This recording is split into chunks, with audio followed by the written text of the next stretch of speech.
नमस्कार, बहुत स्वागत है आपका। वृषभ राशि, शुक्र का राशि परिवर्तन होने जा रहा है। शुक्र आपके राशि के स्वामी हैं। अभी तक मेष राशि में चल रहे थे, अब आपकी ही राशि में आ रहे हैं। शुक्र जो है वृषभ राशि में जब आएंगे और शुक्र सुख, वैभव, प्रेम, कला, सौंदर्य का कारक ग्रह है और अपनी ही राशि में जब आएंगे तो शक्तिशाली मालव्य योग का निर्माण भी करेंगे। तो मालव्य योग का बनना यानी आपके लाइफ में भौतिक सुख, समृद्धि, विलासिता और आकर्षण का बढ़ना, ऐसा आप समझ सकते हैं। हालांकि film, media, glamour, designing, public relation जैसे क्षेत्रों से अगर आप जुड़े हैं तो ये वक्त आपके लिए बहुत उत्तम है, सोने पे सुहागा है। बिजनेस करते हैं, रिलेशनशिप में हैं या फिर व्यक्तिगत अगर हम संबंधों की बात करें तो हर मामलों में शुक्र का ये गोचर आपके लिए अति शुभ है। अब जानते हैं विस्तार से, और ये प्रेडिक्शन चंद्र राशि पर आधारित है। देखिए, आपके शुक्र लग्न और आपके छठे भाव के स्वामी हैं और गोचर में आपके पहले भाव में ही है, अपनी ही राशि में। हालांकि अपने राशि में अनुकूल फल देते हैं, ऊपर से शुक्र अपनी राशि में, लेकिन शनिदेव की नकारात्मकता यानी कि शनिदेव की दृष्टि है शुक्र पर। तो शनिदेव की नकारात्मकता को शुक्र हालांकि सोख लेंगे पर वो खुलकर प्रभाव नहीं डाल पाएंगे, आपको फल नहीं दे पाएंगे, लेकिन फिर भी लाइफ में बहुत कुछ बेहतर होगा। जैसे कि सुख संपत्ति बढ़ेगा, बैंक बैलेंस बढ़ेगा, आर्थिक मामलों में आपको लाभ मिलेगा। जो विद्यार्थी हैं सामान्य से कहीं बेहतर फल मिलेंगे। कला साहित्य क्षेत्र से जुड़े विद्यार्थियों के लिए शुभ परिणाम देने वाला वक्त रहेगा और विवाह से संबंधित बातों को आगे बढ़ाने वाला ये वक्त है, यानी विवाह तय हो सकता है। मनोरंजन के कार्यक्रम में सम्मिलित होते भी नजर आएंगे और शुक्र का ये गोचर व्यवसायी भाइयों के लिए अति शुभ दिख रहा है। तो 29 जून से लेकर शुक्र का ये महापरिवर्तन आपकी लाइफ को पूरी तरह से बदलेगा। सबसे पहले समझते हैं कि शुक्र जब आपके पहले घर में आएंगे तो शुक्र की प्रकृति क्या है।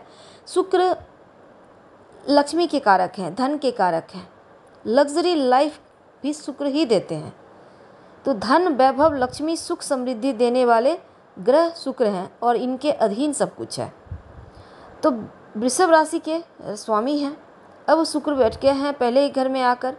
आप नौकरी करते हैं या व्यापार करते हैं, आपको धन की कमी नहीं होगी, कहीं ना कहीं से धन आता रहेगा। एक के बाद एक गुड न्यूज़ पूरे महीने मिलते रहेंगे। पैसा फंसा हुआ रुका हुआ धन भी आएगा, सुख समृद्धि का स्रोत बढ़ेगा। अगर आप वाहन लेना चाहते हैं तो शुक्र इस समय आपको लग्जरी चीज़ों में इजाफा करता दिखेगा। अगर कुंडली में शुक्र की दशा अंतर्दशा चल रही है तो सुख समृद्धि लग्जरी चीज़ों की प्राप्ति भी करवाएगा। नया घर लेने के योग बनेंगे, नया वाहन लेने के या घर की रेनोवेशन करने का भी ये समय बहुत उत्तम है। घर में साफ सफाई आप करवा सकते हैं। आपका जो बैंक बैलेंस है वो बढ़ेगा। अब चूँकि शुक्र प्रेम के भी कारक है तो देखिए, प्रथम भाव में आने से आपके जीवन में कोई ना कोई नया मित्र जरूर आएगा और मित्र का आगमन हो सकता है वो आपके सामने प्रेम प्रस्ताव रखे। अगर आप सिंगल हैं तो प्रेम का इजहार आपको सामने से करते दिखेंगे। अब देखिए, प्रेम बिल्कुल सात्विक होना चाहिए, इस बात का ध्यान रखें। आजकल प्रेम का परिभाषा चेंज हो गया है। वैसे शुक्र खर्चों में भी वृद्धि करता है तो सुख साधन पर खर्च करवाएंगे। मकान ले लिए, भूमि ले लिए, वाहन ले लिए, इन चीज़ों पे खर्च करवाएंगे, या आपने ज्वेलरी ले ली, लंबी दूरी की यात्रा वगैरह भी करवाएंगे शुक्र। तो शुक्र के अधीन लंबी दूरी की यात्रा भी होती है क्योंकि शुक्र 12वें भाव में शुक्र जो है वो उच्च के हो जाते हैं। अब देखिए, शुक्र खर्चा भी खूब करवाएगा लेकिन सम्मान बढ़ाएगा। थोड़ा सा सावधान भी रहना है क्योंकि शुक्र चंचल है, मन जल्दी बहक जाता है, तो इस पर आपको थोड़ा सा कंट्रोल करना है, थोड़ा सावधान रहे। और कई बार शुक्र बदनामी भी करवाता है, ऊपर से शनिदेव की दृष्टि है, तो आप ऐसा वैसा कोई काम मत कीजिएगा कि बदनामी हाथ लगे। तो ऐसे में प्रेम संबंधों में भी सतर्क रहिएगा और अपने सामर्थ्य के अनुसार ही खर्च करें, ज़्यादा खर्च ना करें। बैंक बैलेंस बढ़ाने पर ध्यान दें क्योंकि ये वक्त कमाई का है, कमाई खूब होगा। अब देखिए, खर्च तो करवाएगा लेकिन सुख सुविधाओं पर खर्च हो रहा है, आराम पर खर्च होगा। अगर आप अविवाहित हैं, विवाह होने की प्रबल संभावना बनती दिखेगी। कुछ चीज़ों में सावधानी भी रखना होगा। तो 29 जून को शुक्र कृतिका नक्षत्र में, जो सूर्य का नक्षत्र है, प्रवेश करेंगे। सूर्य आपके चौथे घर के स्वामी हैं। चौथे घर के स्वामी और सूर्य के कृतिका नक्षत्र में शुक्र जब आएगा तब भूमि, भवन, वाहन, कृषि यह शिक्षा के मामलों में लाभ देगा। और इस साथ ही वृषभ राशि वालों ज़मीन जायदाद प्रॉपर्टी खरीदने का योग बनेंगे, नया वाहन ले सकते हैं। शिक्षा के क्षेत्र में शुक्र आपको सफलता देगा, क्योंकि सूर्य के नक्षत्र में किसी भी बड़े स्कूल कॉलेज में दाखिला आप ले सकते हैं। कॉम्पिटिटिव एग्जाम वगैरह में सफलता मिलेगी। और कृषक भाई जो लोग हैं उनके लिए भी ये बढ़िया वक्त है, धन प्राप्ति के योग बनेंगे। 8 जुलाई को शुक्र रोहिणी नक्षत्र में प्रवेश करेंगे, जो चंद्रमा का नक्षत्र है।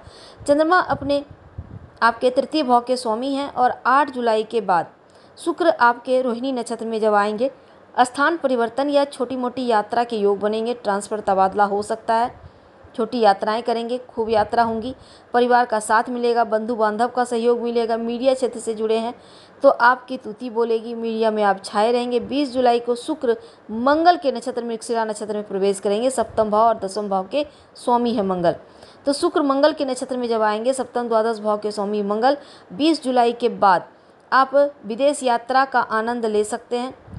और इस समय आप किसी भी तरह का ज्वाइंट एग्रीमेंट वगैरह भी साइन हो सकता है, कोई कॉन्ट्रैक्ट मिल सकता है और विवाह होने की प्रबल संभावना बनेगी।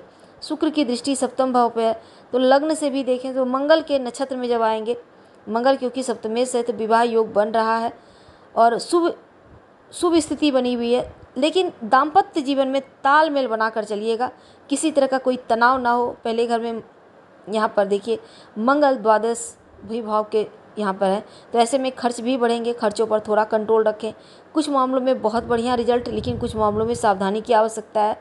तो ऐसे में उपाय क्या करेंगे? ओम शुं शुक्राय नमः, इस मंत्र का जब रोज़ भोर के समय या रात सोने के पहले जप कर ले तो अनुकूल रहेगा। हम आपसे विदा लेते हैं। जानकारी अच्छी लगे तब लाइक कर सब्सक्राइब करें, शेयर करें, कमेंट करें। धन्यवाद। हम फिर मिलेंगे किसी नए टॉपिक के साथ।